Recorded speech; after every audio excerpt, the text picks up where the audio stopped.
the most incredible moments of my life was holding my son in my arms for the first time.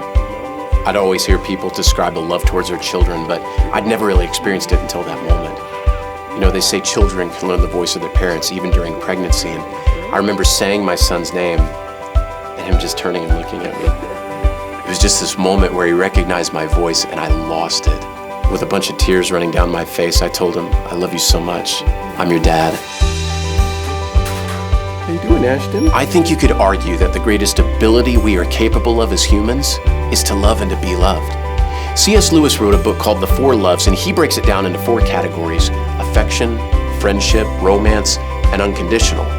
But what's fascinating about this is that 3 of these we're able to give as humans, but only 1 is able to be received because we are incapable of giving it. I mean, when you really think about it, this is the one universal language we all speak. It's not limited by borders, language, space, or even time. You know, my mom died from cancer over a decade ago, and I still love her. Love is its own category, and yet we try so hard to replicate it or pretend it to be something other than what it is. See, we have this amazing euphoric experience that we think we understand, but the trueness of love, the wholeness of what it was meant to be, is so often misrepresented. We mistake love for looks, passion for romance, and then assume that love is temporary when in fact it's eternal. It's like a fire that starts off burning but eventually slows and dies. It's why we say love is a choice, because we don't often feel it.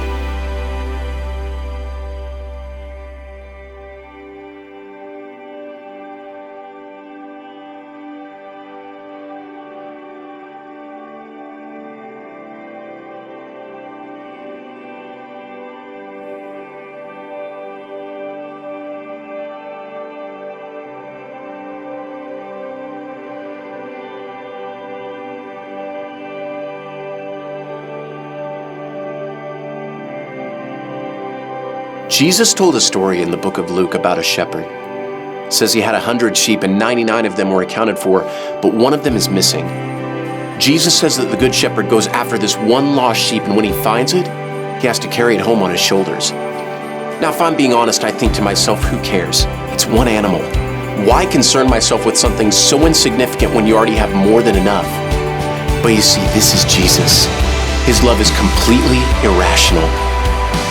This 4th love, the unconditional love that C.S. Lewis wrote about, can only be given by God himself. Unconditional is not logical. It doesn't make sense. It's a love that is all-consuming, completely captivating, and can't be quenched. When God appeared to Moses, it was as a flame that didn't burn up. Paul wrote in Hebrews, "Our God is a consuming fire." The Bible says that God so loved the world, the entire world, that he sent his only son. His love was so outrageous that he literally bankrupted heaven just to reach you. You see, the greatest love story ever told, the greatest rescue mission on the planet, starts with him. The love of God came streaking across the universe in the form of a baby born in Bethlehem. He was sent for one purpose only, to be a sacrifice to bring us back to God. We couldn't come to him, so he came to us. Richard Halverson said, "There is nothing you can do to make God love you more.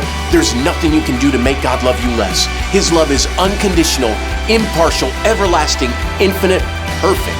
Isaiah wrote, "For the mountains may move and the hills disappear, but even then my faithful love for you will remain." We are the lost sheep, and Jesus is calling you to come home.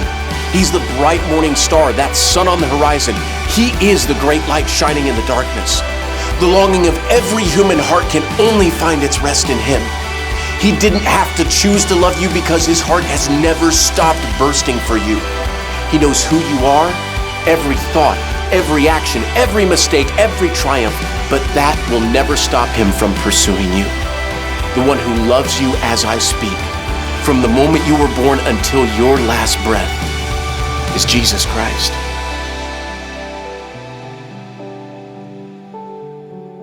He never left you. He's chasing you and won't give up till he finds you.